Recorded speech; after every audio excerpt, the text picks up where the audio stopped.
Ayaz müəllim, Moskvada necəsiz? Ümumiyyətlə, demək olar ortabab. Vətəndən uzaq qalanda necə ola bilər insan? Bir də demək olar ki, pis deyiləm. Pis deyiləm. İlk illərdə gərginlik hiss edirdim. İndi də örgəmiş olmuşam. Necə dolanırsınız? Harada işləyirsiniz? Nə məşğulsunuz? Mən bir neçə dəfə demişəm ki, mən müşavirəm. Yəni, konsultasiya verirəm bəzi şirkətlərdə. Və elə bunun da əsasında müəyyən qədər qazana bilirəm. Siz həmişə bəzi şirkətlər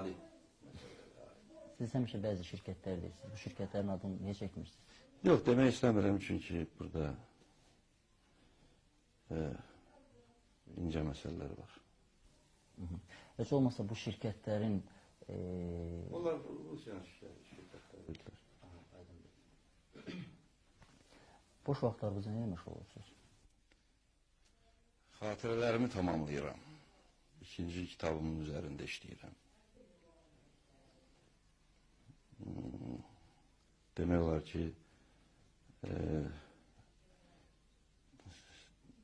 işlədiyim zamanı təhlil edirəm və burada olan demək, hadisələri, yaşadığım illəri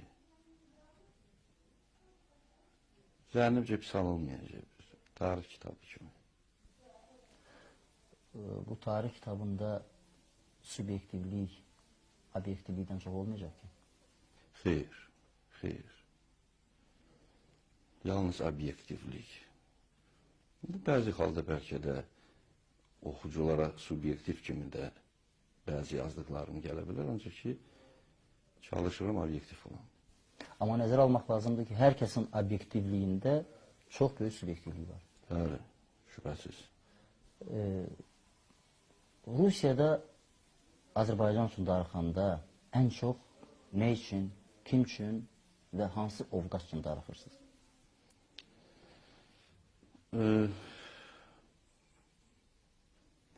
Bakı üçün, qohumlarım üçün, atam üçün. Bu qədər. Atanızla nə vaxtdandır görüşmüşsünüz? 92-ci ilin may ayından bəri. Sizin getmək imkanınız məhduddur, mən bunu bilirəm. Atanızın gəlmə imkanları da məhduddur. Qoca yaşlı adamdır. Dəfələrlə özü xahiş edib, ancaq kimə məsləhət görməmişəm. Çünki şərt düşməməzliyi var. Herhalde 7 il çox böyük mühlətdir. Danışıram, telefonla əlaqəm var. Söhbətlərimi edirəm. Təsəlli verirəm. Hər halda yəqin ki, Niyazi kişi oğlunun son 7 ildə necə yaşlaşdığını görmək istəyərdi. Şübhəsiz. Əlbəttə ki, darıxır. Belə də səbir yaranmır ki, siz özünüzü atanızdan çox istəyirsiniz.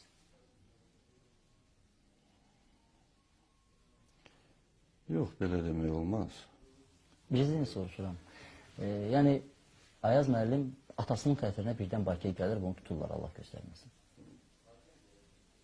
Azərbaycan xalqının mentalitetinə siz bələdsiniz. Və əgər bu informasiya mətbuata sızsa ki, Ayaz müəllimi məhz atasının yanına gəldiyi vaxt tutublar, bu sizi ataya, anaya, ailəyə daha bağlı bir rəhbər kimi təkmilləşmiş obraza, imicə yaxınlaşdırardı. Mən güman etmirəm ki, mən atamın yanına gəlsəm, məni tutarlar Bakıda. Doğrudan? Bəli. Bəs onda niyə gəlmirsiniz? Bəzi səbəblərə görə. Məndə belə bir təsəvvür yaranır ki, Azərbaycan siyasətçiləri müəyyən bir mərhələ yaşayandan sonra harasa getmək haqqında düşünmürlər. Onlar gözləyirlər ki, onları harasa aparacaqlar. Ya ağatda, ya xüsusi təyyarədə, Allah göstərməsin, bəzən qandalda. Sizin də belə təsəvvür yoxdur ki? Xeyr, xeyr. Vələ mən heç Bakını tərk etmək istəmirdim. Vətəndən çıxmaq istəmirdim. məcburiyyət qarşısında qalıb deməli çıxmışam. Çünki o zaman hər şey ola bilərdi. Hər şey. Bunu mən səmimi deyirəm. Mənə məsləhət gördülər ki, Bakı hava limanında binədə axtarış gedir. Doğrusu təəccübləndim, məni niyə axtarsınlar? Qəbahətim nədir? Vəzifəmi istədilər, vəzifəni verdim. Bu birinci dəfə istefa verəndə olmuşdu. 20 ayında. Ayında. Sonra götür qoydum. Dedim, o dələdiz adamlar o qədər var ki, xatadan iraq. Ona görə heç hazırlaşmırdım da. Fikrimdə də yox idi, nəzərimdə də yox idi. Tədbir də aparmırdım. Qəflətən. Məcbur oldum. Məcburiyyət qarşısında oldum. Bəlkə də bu Allahın məsləhətiymiş.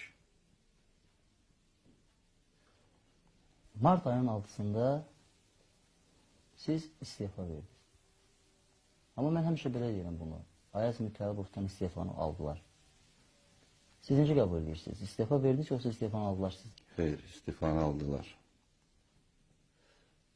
Necə xatırlayırsınız o günü? Yəni, bu saat Ayaz müəllim özünün o xatirələr kitabında həmin o dövrü qeyd edilmiş olsaydı, qısaca necə şərh edərdi? Bütün o gün işığı ilə, rəngi ilə, tutqunluğu ilə yadınıza necə qalır?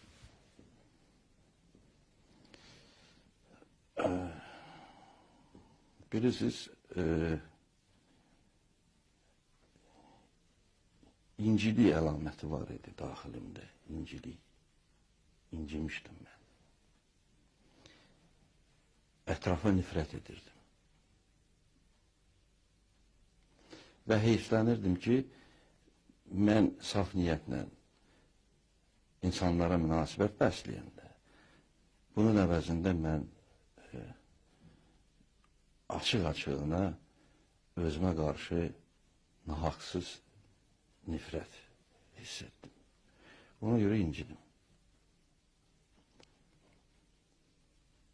Ətrafımdan, bəzi adamların sözlərindən, mənim yanıma gəlib gedən şəxsiyyətlərin təkliflərindən, ümumiyyətlə ab-havadan, Ali Sovyetin ətrafında olan cəmaatdan, onların bəzilərinin cürbəcür meyxana oxuyanlarından irgəndim sözündə olası. Bəzi adamların təkliflərindən, konkret olaraq hansı adamların hansı təklifləri yadınıza düşür? Bilinir, bilinir. O adamların diyarını çəkməyə mən lazım bilmirlər. Özləri bilirlər. Mən kimdən danışıram. Deputatlar idi. Ali Sovyetin deputatları idi. Sizin istefa verməyinizdə kimin təklifi, sonuncu təklifi, həlledici oldu? Çünki mənim yadımdadır ki, uzun müddət siz istefa vermədiniz. Hətta fasilə oldu. Yadımdadır, siz ilk dəfə üzü təraş olmamış gördük, həmin o istefanın da solğun gördük. Və hətta çox yorğun idiniz, mənim o günlər hamısı yadımdadır. Amma hər halda ola bilməzdi ki, kimsə yəqin ki, təklif elədi ki, bu sonuncu təklif əsas oldu. Heç olmasa onun adını deyərdinizmi? Bilirsiniz,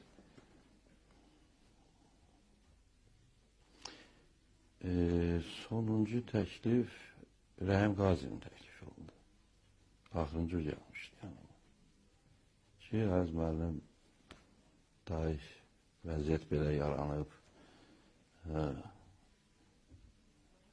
sizin hələ gələcəyiniz ola bilər. Ancaq indinin özündə yəqin ki, belə məsləhətdir. Pis olmazdı ki, siz bunu qəbul edəydiniz. Lakin mən öz-özümə qulaq asırdım, öz-özümü eşidirdim. 2 gün mən vəziyyəti təhlil edirdim. Mən Ali Sovetdən sadəcə olaraq çıxardım və heç kim mənə yanaşmazdı. Burada böyük siyasətdən söhbət gedir. Hələ vaxtı gəlib çatmır ki, mən bu açılıyam tam sürətini. Bəlkə də belə imkanım oldu. Bəlkə də vaxtı gəlib çatıb. Xeyr. Necə müəyyənləşdirirsiniz ki, vaxtı çatıb ya çatmır? Onu mən vətəndə olandan danışacağım. Yadımdadır ki, həmin gün, mart ayının 6-sında Milli Məclisin ətrafında heç də müxalifətin iddia elədiyi kimi 10 minlərlə adam yox idi. 200-300 adam var idi onda. Sizin Milli Təhlükəsizlik Naziriniz var idi. Səhv eləmirəmsə İlhüseyn Hüseynov. Onun sizə verdiyi operativ məlumatlarda o say nə qədər göstərilir? Nə göstərilirdi? Milli Məclisin ətrafındakı adamların sayı. Məsələ saydan deyil. Məsələ kütlə nüfuzundan, adam nüfuzundan getmir. Söhbət bundan getmir. Mən yenə təkrar edirəm ki, söhbət böyle siyasətdən gedir. Yox, mən bir şey soruşmaq istəyirəm. İlhüseyn müəllimin sizə verdiyi operativ informasiyalarda o say nə qədər göstərilirdi? Çünki o bizə sonra müsahibəsi... Zənnimcə İlhüseyn müəllim özünü elə itirmişdi ki, heç sahəni də bilmirdi. Amma o deyirdi ki, siz özünüzü itirmişsiniz. Xeyr. Xeyr. Xeyr. Əvvəla açıq deyək. Yaranmış vəziyyətin qabağın güc idarələri almalıydılar. İctimai asayişi onlar qorumalıydılar. Və heç bir idarə bu məsələ ilə məşğul olmadı. Nə Daxili İşlər Nazirliyi, onun yüksək təbəqəsini nəzərdə tuturam, Bakı İdarəsi, nə Milli Təhlükəsizlik Nazirliyi, heç kim. Tofiq Kərimov kimə xidmət edə bilərdi? Axı siz prezident idi, sizin Daxili İşlər Naziriniz idi, Tofiq müəllim. Öz-özünə. Öz-özünə. Təsadüf adam çıxdı. Siz kritik anlarda yəqin ki, əlaqə saxlayırdınız Milli Təhlükəsizlik Naziri ilə də, Daxili İşlər Naziri ilə də. Həmin an Tofiq müəllim haradaydı? Siz onu axtardınız mı var ki, ümumiyyətlə? O, demək, öz kabinetində, öz idarəsində mən ona zəng elədim. Saat 2 idi, 3'e işləmiş. Deyirəm ki, səni millət vəkilləri tələb edirlər. Cəmaat buradadır, sən orada niyə oturmuşsan? Neyinə məşğulsan? Deyir, vəziyyəti izləyirəm. Payat onu, deyirəm, deputatları sənin prezidentini mühasirəyə alıblar. Sən də oturub orada çay içirsən, nə izləyirsən sən?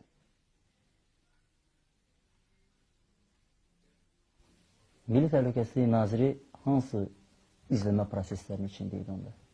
Bilirsiniz, mən üçün bu sualları verirəm. Mən sadəcə olaraq bilmək istəyirəm, 1992-ci ildə hakimiyyətin ən kritik məqamda şəkli normal şəkildə də, yəni normal belə prizmadan baxsaq, necə görünür?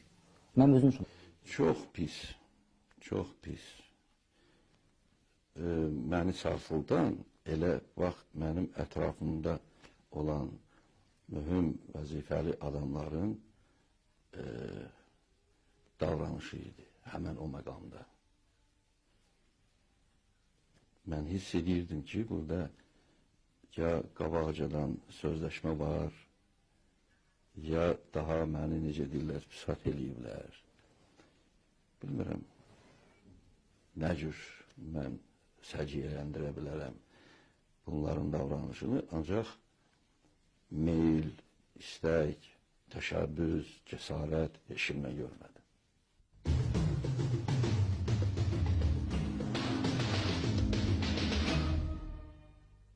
...1992-ci ildə siz ikinci dəfə may ayının 15-də istifa verdiniz.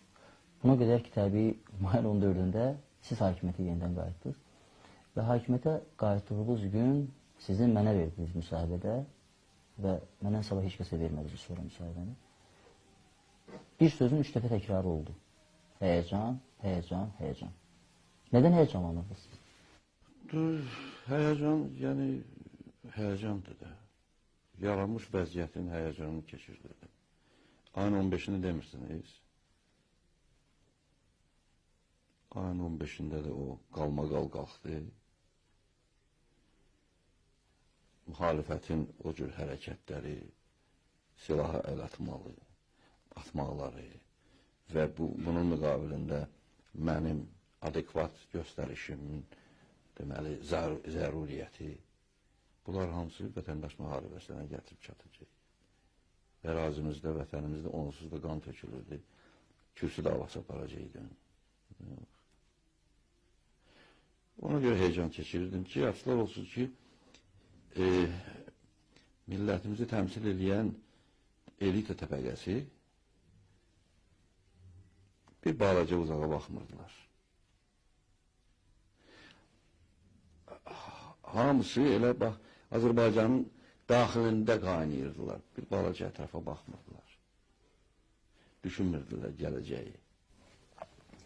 Siz mayın 14-də hakimiyyəti ikinci dəfə qəbul edəndə mayın 15-ini proqnozlaşdırırdınızmı ki, bu günün belə bir sabahı ola bilər? Sizin yəqin ki, məlumatınız olmalıydı ətrafın bu prezidentin növbəti dəfə qayıdışına hazır olub olmaması barədə. Proqnozlaşdırırdım. Mənim əsas məqsədim o idi ki, bu Xocalı məsələsi həll olunsun. Xocalı. Məni demək bu Ali Sovetin İstibdad Komissiyasının yekunları məni maraqlandırırdı. Mənim vicdanıma yalnız bu məsələ toxunurdu. Və ona görə mən demək ayın 14-də çox məmnun oldum ki, Ali Sovet bu qərarı qəbul elədi və avtomatik surətdə mən öz yerimə bərpa olunmalıydım. Lakin bu işdə elə bir incə məsələlər var ki, bunları da mən indi bu günlərdə aça bilmirəm. Vaxt gələndə mən deyəcəm.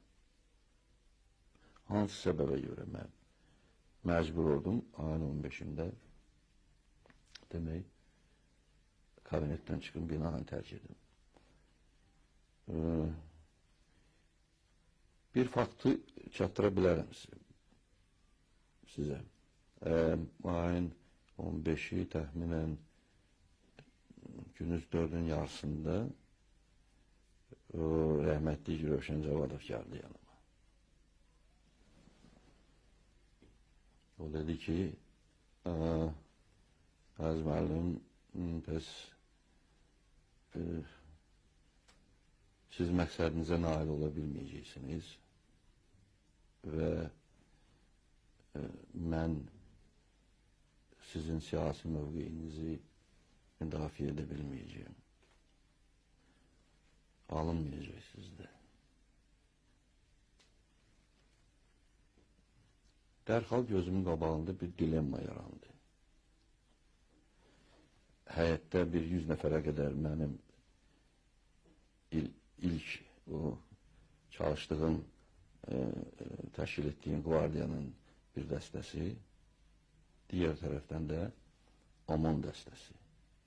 Mən sərəncam verim, əmr verim ki, öz qvardiyama gediz, o cəmaatla demək, sakitləşdiriz də, belə deyək, cəmaatı sakitləşdiriz.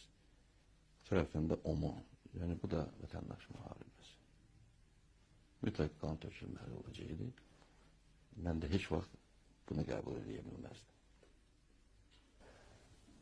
Rövşən Cavadov sizin siyasətinizi dəstəkləməmək deyəndə nə nəzərdə tuturdu? Mövqeyinizi müdafiə eləməmək deyəndə. Müxalifətin mövqeyini tuturdu da. Hal cəbhənin.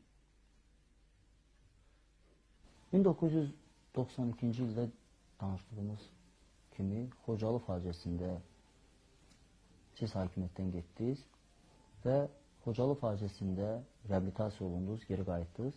Bütün bunlar hamısı göz qabağındadır. Amma sonradan sizin haqqınızda qaldırılan cinayət işləri içərisində Xocalının da adı keçirdi məncə. Cəfəngiyar şeylərdir, sözün doğrusu.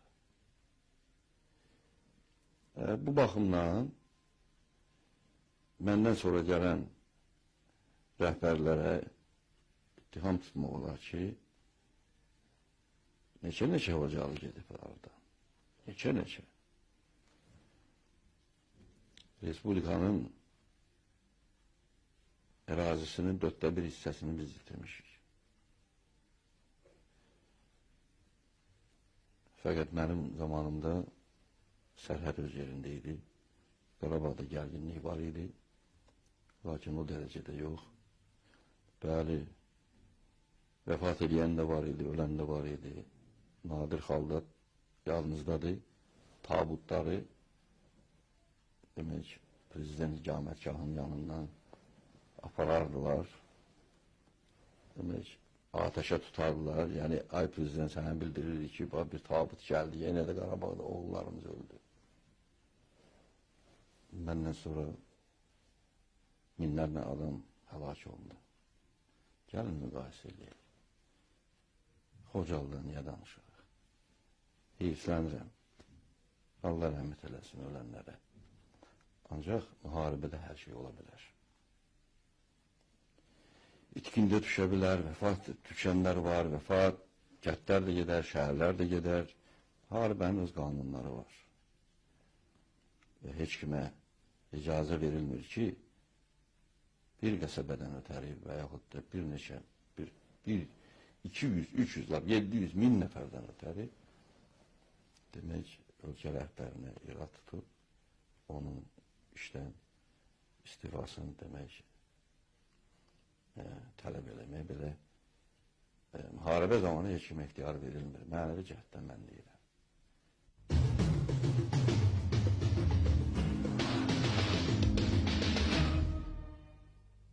Azərbaycan dövlətinin başçısı Azərbaycan dövlətini təbii ki, onun qanuni əsaslarını, yəni hakimiyyətini qorumalıydı. Siz 2 dəfə bunu eləmədiniz. Martın 6-sında da qorumadınız, mayın 14-də, daha doğrusu 15-də də qorumadınız. Və hər dəfə də deyirsiniz ki, qan tökmək istəmədiniz. Təsəvvürünüzə belə bir vəziyyəti gətirək. 1993-cü ildə hakimiyyətə gəlmiş Heydər Əliyev 1994-cü ilin oktyabr hadisələrində eyni problemlə üzləşir. O da sizin kimi qan tökməkdən qorxur, hakimiyyəti qoyur, çəkilir qırağa. Növbəti prezident gəlir, o da 95-in martında qan tökməkdən qorxur, çəkilir qırağa. Azərbaycan kimi bir dövlətdə hakimiyyətçilik ənənəsinin formalaşmasında belə bir əhval-ruhiyyənin necə rolu ola bilər? Necə təsəvvür edirsiniz? Yəni, hamı bu cürdə. Bilirsiniz, hər zamanın öz hökmü var. Mən işlədiyim vaxt ən ağır bir vaxt idi. Ən ağır. Bir misal çəkim. 88-ci ilin yəqin ki, izdihamlı mitinglərini yadınızda saxlayırsınız. 3 ağacdan ötəri, Topxanadakı 3 ağacdan ötəri Azadlıq meydanına və ətraf küçələrə təxminən 500 min nəfər yığışmışdı. 500 min. O zaman cəmiyyətdə olan ab-hava 93-cü ilin ab-havası ilə müqayisə olunmamalıdır. Əvvələ müxalifət qüvvələrə xalqın müəyyən hissəsinin etibarı var idi. Azərbaycan Bakı şəhərində qaçqınlar var idi. Qaçqınlardan sui-istifadə edən qüvvələr var idi. Onları iqtidara qarşı qoyan qüvvələr var idi. Neysə, cəmiyyətdə səbirsizlik hiss olunurdu. Köydən gedən adam bir sözlə, misal üçün, bir neçə evin sakinlərini yığa bilirdi.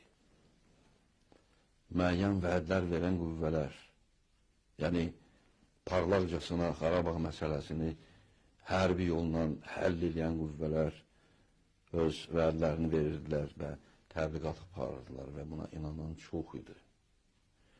İqtidarın zəifliyindən, iqtidarın ordunun yaradmamağından, iqtidarın satqınlığından, nə bilim kimlərə qulluq edir, bu ilgənc ifadələri o qədər işlədirdilər ki, cəmiyyətin o vaxtki təsəvvürü qısa bir müddətdə 93-cü ilin təkrar edirəm, ab-havası ilə müqayisə olunmamalıdır. 93-cü ildə 92-ci ilin deməli itkilərindən sonra Kəlbəcər və ilaxır Ağdərə artıq müxalifətə inanan qüvvələr anladılar ki, bunlar hamısı yalanmış. Və indiki prezidentin gəlməyi demək, psixoloji zəmini kütlə miyasında çox saf idi. Dialektik şəkildə. Ona görə, bilirsiniz, mən həm 5-6 martda məlumatım vardı ki, silahlı adamlar vardı meydanda.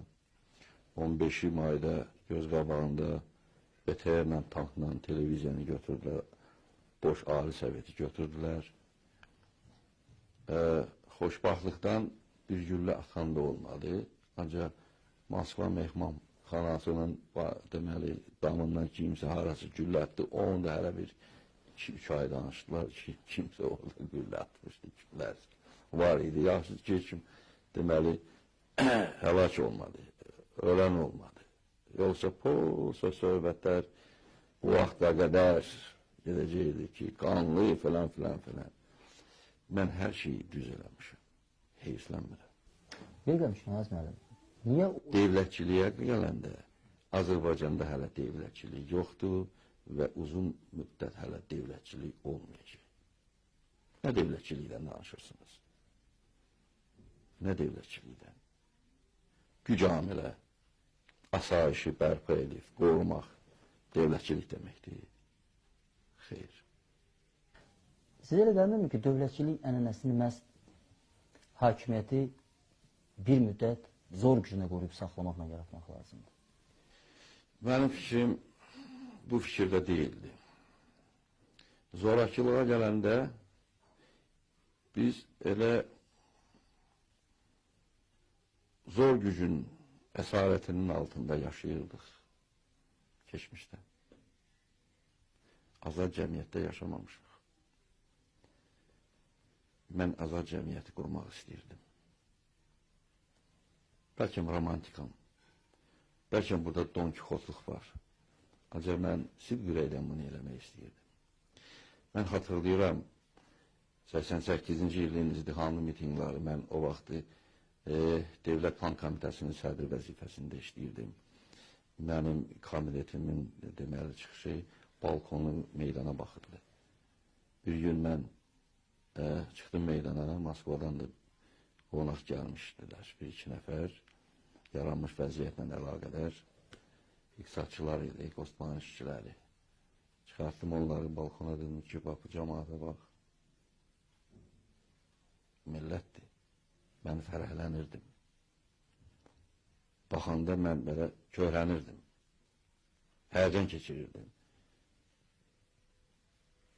Nə deyimsə, qürur hissiyyəti, bax, bütün vücudumu, beynimi doldururdu ki, bu millətə mən varam. Bu millətlə mən heç nədən qorxa bilmərəm. Sonra hər şey bağlandı. Millətin söz qabiliyyəti, söz azadlığı alındı. O meydan elə bir arxitektur bir abidə kimi qalıb. Millət də hər şeyi unudub. Ruh düşkünlüyə düşüb. 92-ci ildən bəri xalq öz sözünü deyir, ya bilmir. Ancaq danışmalı o qədər sözlər var ki, niyə? Amma mən razılaşa bilmirəm. 92-ci ildən sonra, 93-cü il, 94, 95, 96, artıq 99-cu ildir. Azərbaycanda kifayət qədər qəzet var. Yox, mən qəzetlərdən danışmıram. Mən ANS var. piketdən danışıram, küçə hərəkətlərindən danışıram, mitinglərdən danışıram. Kifayət qədər mitinglərdə olub. 93-cü ildə Əbülfəz Elçi bəyin tərəfdarlarının böyük bir miting olub. 94-cü ilin oktyabr hadisələrində mitinglər olub. 95-in martında Razılaşa bilmərəm. 92-ci ildə Afqan əleyhləri miting elədilər və keçmiş Daxili İşlər Naziri İskəndər Qəmidov qovladı, döydü elədi. Mənə belə bir xəbər çatmışdı. Aziz müəllim, 91-ci ildə də avqust hadisələrinə əlaqədar müxalifətin Azadlıq meydanında miting olmuşdu. Onda da ki, Sabir Səmxanlı yazığın başını kim yarmışdı? O bilirsiniz, mənə qarşı olunmuşdu o hərəkət, mənə qarşı. Məni gözdən sağılma, mənim sərəncamım olmayıbdı elə şeyə. provokasiya, təxribat idi. Əsli təxribat. Eyni sözləri sonraki prezidentlər də deyirlər. Təxribat. Heydər Əliyev də hesab edir ki, onun dövründə dağılan mitinqlərdə Heydər Əliyev istəməyən qüvvələr təxribat törədirlər. Əbülfəz Elçi bəy hətta bildirmişdi ki, 1992-ci ilin dekabr ayının 31-də həbs olunmuş Nemət Pənahlı əslində azadlıq aşıqı kimi azadlıqda olmalı idi. Və çox təəssüf ki, dekabrın 31-ini bu yazıqlı türmədə keçirmişdi. Yəni deməyəm odur ki, söhbət mitinqlərdən, söz azadlıqlarından gedirsə, 1998-ci ildə Azərbaycan mitinq epidemiyası keçirdi. Bir-iki dəfə olubdu. Birinci dəfə olub, yəni ki, demək olar ki, 3 gündən bir, 4 gündən bir mitinq etdi. Seçkilərə qədər oldu. Doğrudan da oldu. Mənə gələn məlumata görə 2 dəfə olub. Yox, yox. Azərbaycanın müxtəlif rayonlarında seçicilərlə, prezidentin namizədliklərinin görüşü olurdu. İqamətgahla üzbəüz mitinqlər var. İstefa tələb edən var. Yox, yoxdur. Nə yoxdur? İstefa tələb edənlər... Əsas yoxdur, hə?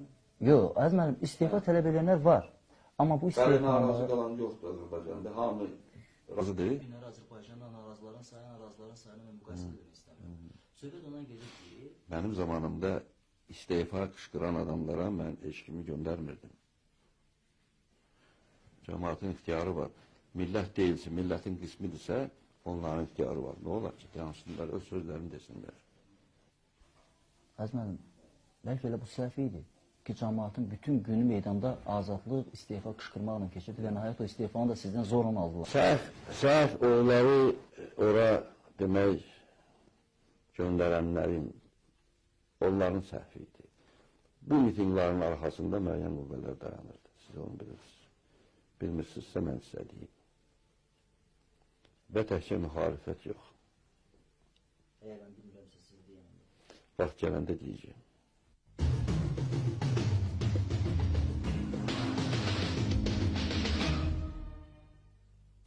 Daha sizi tutmaq istəmirlər ki. Tutan tutsun da. Siz təqib qorxusu falan. Mən heç kimə qorxmuram. Yox, təqib xofu falan yoxdur ki, yəni küçüyə çıxanda ehtiyatlı. Yox. Bilirsiniz, namusu vicdanı təmiz adam heç nədən qorxmur. Mən nədən qorxum? Mənim qəbahatim nədir ki? Heç bu haqda danışmaq da istəmirəm. Danışanlara da mən nə deyim, məsləhət görmürəm. Özlərini güldürürlər. Sözün doğrusu inanan da yoxdur daha. Bəlkə danışan yoxdur artıq, ona görə də inanan. Xeyr, inanan yoxdur. O mərhələdən keçmişik də. Söz qalmayıb danışmağa. Əziz mənim, sizi fəal siyasətlə məşğul olan şəxs hesab eləmək olarmı bugün? Xeyr, mən siyasətlə məşğul deyiləm axı burada. Mən burada nə siyasətlə məşğul olum? Sadəcə olaraq suallara cavab verirəm. Özü Azərbaycanda. Azərbaycandan mənə zəng eləyənlərə cavab verirəm suallarına. Mətbuat, deməli, informasiya vasitələri, əməkçilərinə, qazet müxbirlərinə, sizdən zəng eləyən olur, Turandan zəng eləyən olur. Ancaq özüm təşəbbüs göstərmirəm. Vaxtı gələcək, hər şeyi deyəcəksiniz. Bir neçə dəfə bayaqları söhbətimizdə dediniz bu. Bu deyəcəyiniz sözlər kimin dilindən çıxacaq? Siyasətçi Ayaz Mütəllibovun, yoxsa sadəcə olaraq keçmiş haqqında xatirələr danışmaqda maraqlı olan bir şəxsin? Siyasətçi. Deməli, siyasətə hər halda gələcəksiniz. Əlbəttə ki. Amma bugün hesab eləmək olar ki, siz siyasətdə deyilsiniz. Yox, mən uzaqdan uzağa nə siyasətlə məşğul ola bilirəm? Azərbaycandakı siyasi düşərgələr içərisində sizin hüsn rəğbət bəslədiyiniz və sizə hüsn rəğbət bəsləyən adamlar çoxdurmu? Siz siyasi qurumları nəzərdə tutursunuz? Var, ayrıca fərdlər. Hər halda siz hiss eləməmiş olmazsınız. Müxalifət adlandırılan qüvvələrin mənə qarşı gözə çarpacan dərəcədə meyilləri yoxdur. Ümumiyyətlə, hakimiyyət hərisliyi, yəni prezident kürsüsünün davası elə şiddətli gedir ki, hər kəsən özünü görür. Yəni, indinin özündə də hər kəsən özü üçün çalışır. Ona görə üstünə rəqbətlə heç kimə münasibət bəsləmir. Və həmçinin mənə də. Əksinə imkan olanda bir balaca yumuşaq desə tənqid edirlər. Sizə elə gəlmir ki, bəzən sizin adınızın hallandırılması, müxtəlif siyasi batalyaların mərkəzinin çəkilməsi konkret olaraq hansısa siyasi xadimə alternativ göstərmə niyyətinə də xəbər verə bilər. Yəni, bax, kənarda Ayaz Mütəllibov var, biz ona da stavka edə bilərik. Nə bilim, hər şey ola bilər. Ancaq mən bu cür amilə çevrilmək istəməzdim. Mənim özümə görə öz nüfuzum var cəmiyyətdə. Və mən hesab edirəm ki, sözüm gələndə, sözüm vətənə çatanda bu sözlərim rəğbətlə qarşılanır, rəğbətlə. Buna məncə ehtiyac yoxdur. Və bir də mən heç kimi qorxu yaratmıram. Mən təbiətdə adam heç kimi qorxu yaratmaz. Qorxu mənim nüfuzumda ola bilər. Bəli. Bu böyük gücdür, bu böyük qüvvədir. Nüfuz, şəxsi nüfuz. Azərbaycanla informasiya əlaqələriniz var. Təşəbbüs göstərən jurnalistlərin suallarına cavab verirsiniz. Sizin özünüzü maraqlandıran suallar, sorğular olurmu ki, zəng olub kimdənsə soruşasınız? Yəni, mən belə görürəm ki, Azərbaycan haqqında sizdə məlumat demək olar ki, çox azdır. Hər halda bizim söhbətimizdən belə səfər yaranır. Yox, niyə? Suat, Azərbaycanda müxtəlif reyting listlər var, Azərbaycanda sorğular var.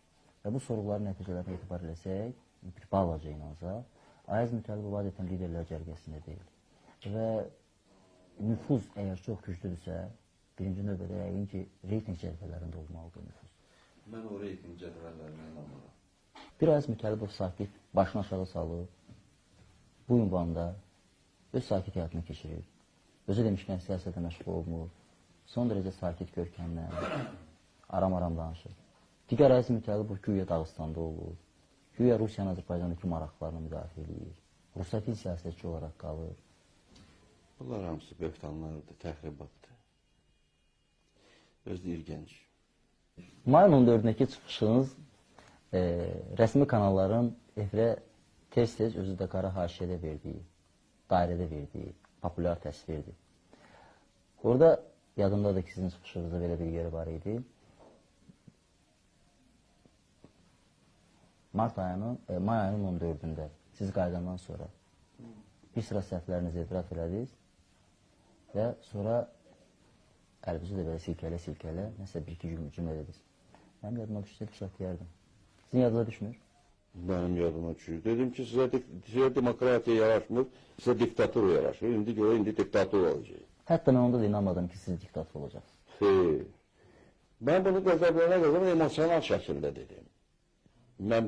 Mən haldan dedim ki, cəmaat bu dərəcədə demək bunu ciddi qəbul edədilər ki, çamadanı yığışdıran da oldu, hay-hara qışqıran da oldu, demək, silahı əl atan da oldu. Keşke demeyeydim. Allah. Ben fikirləşməmişdiniz ki, bunu belə reaksiyası olur. Emosionaldır da. İnsan hər şeyi fikirləşə bilər qabacadan. Olur da. Olur. Emosional şəkildə demişdim. Onun real əsası yox idi. Amma real əsası var idi Nazirlər Sovetinin, sizin dilinizdəki ifadənin, Nazirlər Sovetinin siyasətlə məşğul olmasının yəqin ki, real əsası var idi. Bəli, o var idi və bu məsələlərə mən baxacaqdım. Hansı dəstavizlərə, faktlara əsaslanıb deyirdiniz ki, Nazirlər Soveti siyasətlə məşğul olur, öz işinə məşğul olmur, iqtisadiyyat edəsinin siyasətlə məşğul olur? Aldığım məlumata görə, gördüyümü görə, Nazirlər Sovetinin kabineti Xalq Cəbhəsinin filialına çevrilmişdi də, Həsən Həsənov işləyən zamanda.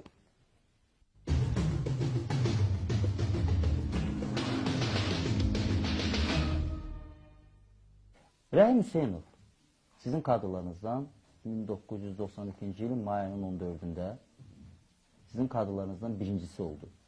Və çox təəssüf ki, sonuncu oldu, təzə kadrlardan sonuncu oldu. Siz Rəhim Hüseynova baş nazir postunu, Nazirlər Sovetinin sədri edirsiniz, yoxsa baş nazir idi? Baş nazir idi, baş nazir postunu verərkən onun hansı keyfiyyətlərinə istinad eləmişdiniz? O peşəkar bir iqtisadçıdır, özü də mülayim adamdır, kommunikabil adamdır. Ancaq ona mən xələl gətirdim. Keşke mən deməyəydim, onu tərifləməyəydim. Ondan sonra heç bir vəsiyə qoymadılar onu desin. Yox, məsələ onda deyil. Ondan sonra bir-iki yerdə danışıb ki, yox, mən çalışıb ki, məndən uzaqlaşsın. Yəqin ki, kimsə ona çap baxıb da, vaxt elə ki, niyə Səmi Təribu belə tərifləyib, adını çəkib. Nə olar ki, kimsə tərifləməlidir. Hətta bir vaxtlar mənim bildiyimə görə Heydər Əliyev də sizi tərifləməkdən çəkinməyib. Sizi məndə olan məlumata görə rezerv siyasına salıblar. Həmişə sizin perspektivinizə, siyasi potensialınıza inanıblar. Bilirəm, onu mənə özü deyib. 88-ci ildə Osmanın sədr vəzifəsini təyin eləyəndə mənə kabinetində dedi ki, sənin gələcəyin var, ehtiyatlı ol. Yəni, işdə təşəbbüskar ol və bunu mən bilirəm. Hansı məqamlarda onun köməyini hiss eləmişdiniz o vaxt? Biz, yox, mən həmişə, mən neçə ildir hələ zavodda işlərkən demək 72-73-cü ildən bəri 74-də məni baş direktor təyin edilər. O zaman ilk birliklərdən biri bizim iki zavodumuzda deməli təşkil olmuşdu. Bakı ilə Sumqayıtda. Mən onun görüşündə oldum birinci dəfə olaraq. Yaxşı da söhbətimiz oldu. Sonra hər dəfə vəzifəmi dəyişəndə, yəni vəzifə təklif edəndə söhbətlərim olub. Həmişə də yaxşı söhbətlər olub. Sonra necə oldu münasibətlər gərginləşdi? Nə deyim? Nə lazımdırsa da onu. Çünki təmiz söhbət edərdi. Bu da təmiz söhbət deyib, belədir ki, ya araya girən olubdur, onun sözündə olursa. Mən misal üçün elələrə qarşı heç vaxt demək, həqiqətə uyğun olmayan və onun xəsiyyətinə toxunan sözlər işlənməmişəm.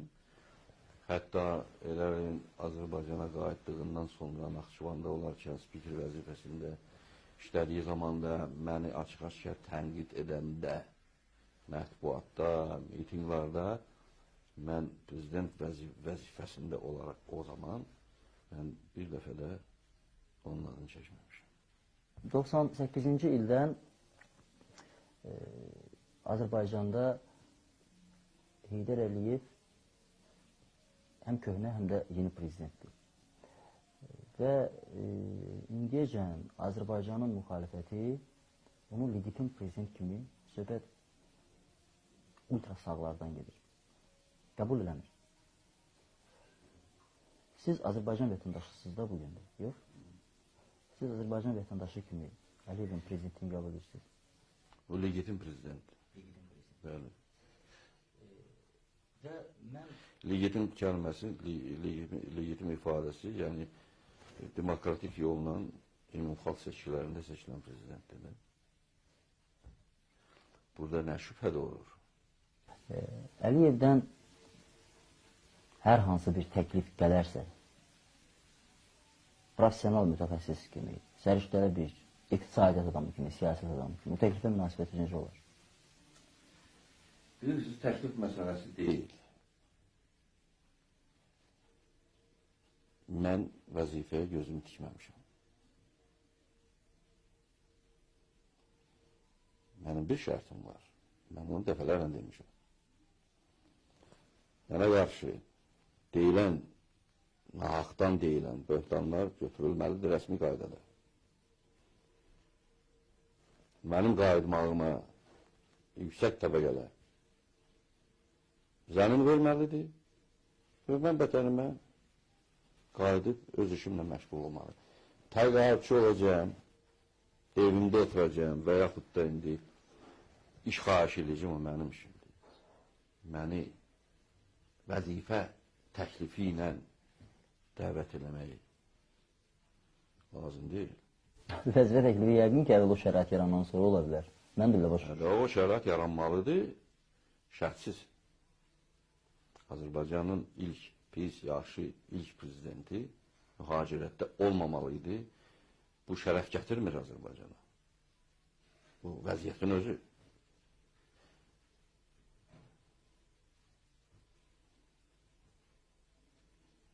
Bir günahsız, qəbahətsiz, bir səbəbsiz, möcüzədir.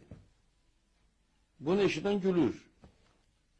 Gülür ki, bu nə millətdir ki, birinci prezidenti mühacirətdə saxlayıb zorla və yaxud da qayıtmağın yalnız müəyyən şərtdə görür. Yəni, qandallıya qaytaraq. Bu nə millətdir? Birinci paravozların həmişə bir risk talib olur. Azman, mən baxıram, sizin prezident vaxtı çəkdiyiniz şəkildə, yadımda da təbliğat plakatlarında da bu şəkildə. Başqa şəkliniz yoxdur xoşunuza gələn, ondan xoşunuz gəlir. Yoxsa bir rəmizdir. Rəmizdir, yadigardır. Rəmizdir. Bayraq. Bu qədər əzablar, istirablar, hətta mən deyərdim ki, mənəvi işgəncələr bəxş eləmiş bir posta hər gün belə baxmaq, ləzzət verir kişiyə. Hər gün baxmıram abi. Hər gün baxmışsınız. Xeyr. Burada oturanda da mən görmürəm oranı. Televizora baxıram. İnanmaram axı, siz girirsiniz içəri, yalnız televizora baxmışsınız. Xoşunuza gəldi, çıxardım. Yox, gəlirəm, sizin üçün deyirəm. Mən baxdım. Bu tarixdir. Tarixdir. Xoşuma gəlməsin axı. Tarixdir. Elə bilirsiniz ki, mən buna baxaraq heyflənirəm ki, ay vəzifəm var idi, vəzifəni itirmişəm. Xeyr. Əziyyətlər, əzablar, mənfi assosiasiyalar, hamısı yadınıza düşür, qan qaralır və s. Kişi əzab da çəkməlidir, əziyyət də çəkməlidir. Siyasətçinin başına hər cür əhvalat gələ bilər, talih, sərt tərəfi, sərtliyi də var. Bunu kimsən qəbul edib dözməlisən. Bunun özünün ləzzəti var. Özünün bəhləsi var. Əvvəl axır. Ailədə vəziyyət necədir indi? Şükür, yaxşı. Şəkil vəziyyətinə keçdiyə bildim. Nə olar ki? Şəkil Azərbaycandır. Şəkil Azərbaycandır axı. Necədir şəkil? Rusiyada Azərbaycana olan münasibəti, siz Azərbaycanın vətəndaşdakı Rusiyada yaşayan bir adam kimi necə keçirirsiniz, necə istəyirsiniz və hər halda etiraf eləsəz də, etiraf eləməsəz də, ən azı mövcudluğu ilə Azərbaycan siyasətinin balaca bir parçası olan öz mükəlləblıqdan ötürü bütün bunlar hansı assosiasiyalar, duyğular yaradır? Belə vəziyyət yaranır ki, regional, qlobal siyasət aparılır. Azərbaycan qalıb bir xəttin bir tayında, Ermənistan o birisi tayında və bu yaranmış vəziyyətin öz ziddiyyəti var. Toqquşma ziddiyyəti var. Son zamanlar rəsmi Azərbaycan dövlətin rəsmi adamlarının bəzi bəyanatları burada çox ciddi və ehtiyatla qarşılanır. O NATO-nun demək, mağazasına gələn söhbətlər çox ciddi rəylərə səbəb olur. Mən bunu mətbuatdan izləyirəm.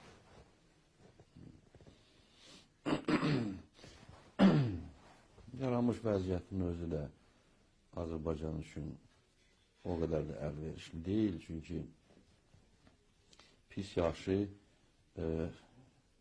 çox zaman insan qonşunu seçmir. Təsadüfi olan şeydir. Bu dövlət, nəhəng dövlət bizim qonşumuzdur. Biz gərək istər-istəməz müxtəlif yollarla gərək öz münafiyemizi buranın özündə qoruya bilək. Rusiyanın məkanını, siyasi məkanını əldən buraxmaq olmaz. Rusiyada hökm sürən dərin iqtisadi böhranlığa baxmayaraq, Rusiya dünyanın müəyyən mühüm bir siyasi mərkəzidir. Bundan hesablaşmaq lazım. Digər tərəfdən biz anlamalıyıq ki, bizim hələ ki müstəqil devlət kimi həqiqi müstəqilliyimiz yoxdur. Həqiqi müstəqillik deyəndə mən birinci növbədə iqtisadi müstəqilliyi nəzərdə tuturam. İqtisadi müstəqillik, siyasi müstəqilliyi tamamlayır onun özəyi olaraq. Yəni, kiməsə bizim meylimiz olmalıdır, kiməsə biz kredit almalıyıq, kiməsə biz borc almalıyıq. Bunların hamısını biz nəzərdə saxlamalıyıq, sonra siyasi addımlara getməliyik. Azməlim, Azərbaycan iqtisadi müstəqilliyi indiki infrastruktur ilə mümkündürmü, yaxud indiki hakimiyyət bölgüsü ilə mümkündürmü? Tutalım, rayon icra hakimiyyəti başçıları, sonra şəhər icra hakimiyyəti başçıları, unitar dövlət. Sizə elə gəlmirmi ki, Azərbaycanda başqa bir struktur başlanğıcı olmalıdır? Bir zaman Yaponiyanın hər 3-4 ayın deməli keçmədiyi zamanında demək hakimiyyət, hökumət dəyişirdi. Hər 6 aydan. Hökumətsiz də yaşamaq olar. Hakimiyyət böhranlığıdır, hökumət dəyişilir. Ancaq bununla Yaponiyanın iqtisadiyyatı öz inkişafını saxlamır axı. Çünki iqtisadiyyat azad sahibkarların əlindədir. Onların yeganə bir borcu var. Dövlətin büdcəsinə deməli, rüsum verməkdir. Yerdə qalan öz işidir. Heç kimin ixtiyarı yoxdur. Demək, hər hansı bir şirkətin işinə dövlət tərəfdən qarışmağa. Dövlətin borcu elə qanundan yaratmaq, qanun, yəni məcəlləsi ki, azad sahibkarlığına hər hansı təbiətcə təşəbbüskar olan bir şəxsiyyət az-çox özünə məhsul olan, öz müqəsinə, öz bacarığına məhsul olan şirkət yaradılsın. Ondan rüşvət alan olmasın, onu izləyən olmasın, onu qəflətən yoxlayan olmasın. Söhbət ondan gedir. Bu keçid dövrdə, yəni azad sahibkarı tətbiq olunduqca bu bürokratik aparatın özü də deməli, xeyli azalmalıdır. Bu baxımdan 4 istiqaməti götürsək, şimal, şərq, cənub, qərb, Azərbaycanın ərazisindən söhbət gedir. Geniş 5, 6, 7 rayondan ibarət demək, vilayətlər yaratmaq olar və məsləhətə uyğundur.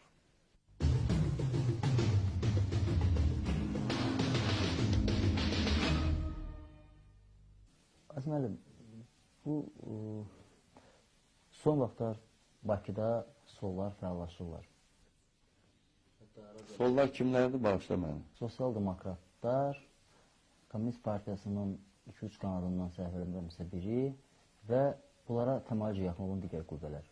Və onların fəallaşması Azərbaycan vətəndaşının həyatının, güzəranının çox ağır bir vaxtına düşür və onlar umud edirlər ki, bəlkə cəmaat öz qəbir qazanı yetirən proletariat ideyası var idi, yerinə bu ideyaya qayıtsın. Necə baxırsınız bu solların fəallaşmasına? Nə dərəcədə əsaslıdır?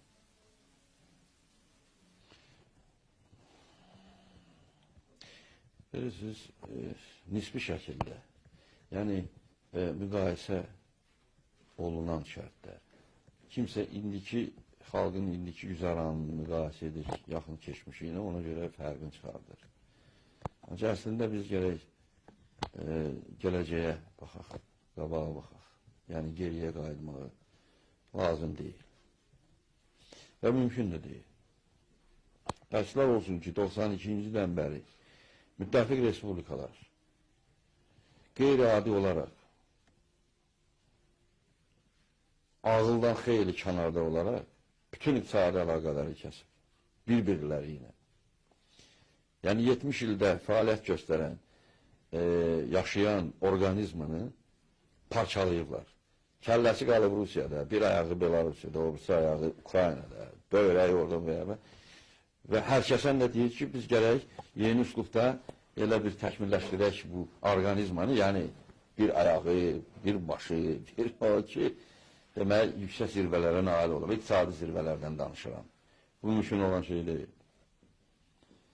36-cı ildə ilk konstitusiyanı qəbul edəndə, o zaman Stalin zamanında konstitusiyadan danışırdım. O konstitusiyada demək, müttəfiq respublikaların müəyyən bəndinə görə ixtiyarı var idi, istənilən vaxtda SSR-dən çıxmağa. Yazılmışdı. Ancaq iqtisadi inkişaf, planlaşdırma elə gedirdi ki, heç bir müttəfiq respublika bu integrasyon setkanı qıra bilməzdi. Qırsaydı, acılığa məruz qalacaqdı. Bu qırıldı. Ona görə hamı acılığa məruz qaldı. Sual əmələ gəlir. 70 ilin ərzində qazanılmış, tikilmiş, yaradılmış iqtisadi potensialı neyinlə əvəzələmək olar? Qısa bir müddətdə ki, xalqı işlə təmin eləmək üçün. 90-cı ilə qədər bizim sənayemizdə 450 min adam işləyirdi. 450 min adam. Orta hesabdan ailə tərkibi 5'di. Koefisiyentimiz 5 idi o zaman. 450'ni 5'e vuranda 2 milyon 200 bindən çox adam qıda mənbəyini sənayədən tapırdı. Sənayədə böyür üstə qalır. Sənayeyə gələn, demək, kooperasiya 80% Rusiyadan gəlir.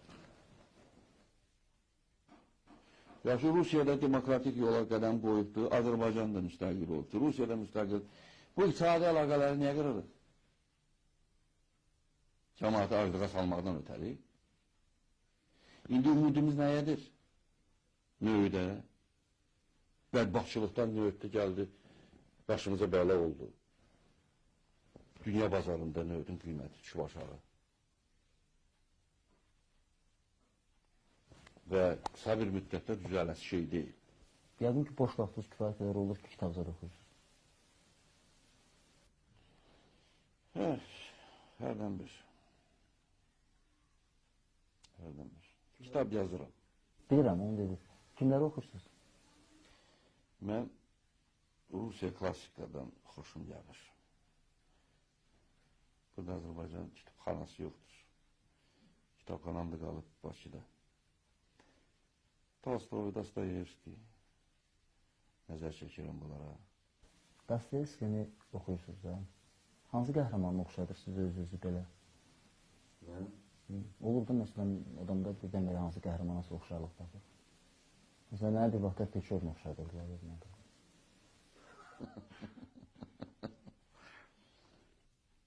Bəziləri deyirlər ki, keşki bizi qıraydı, ancaq bu vəziyyətə biz düşməyəydik. Mənə irad tutanlar da var ki, səncələr biraz belə. Mən də deyəsən o çox yumuşaq oldum. Adını çəkmək istəmirəm, biraz gülməli çıxmasın. Ancaq yəqin ki, tutdunuz sözümü. Təsəvvürümüzə gətirək ki, martın 6-sıdır. Ayaz Mütəllibov Azərbaycanın prezidentidir. Milli Məclisin pəncərələrini döyürlər, qapılarını silkələyirlər, sizdən istifa tələb edirlər. İstifa verməzdiniz.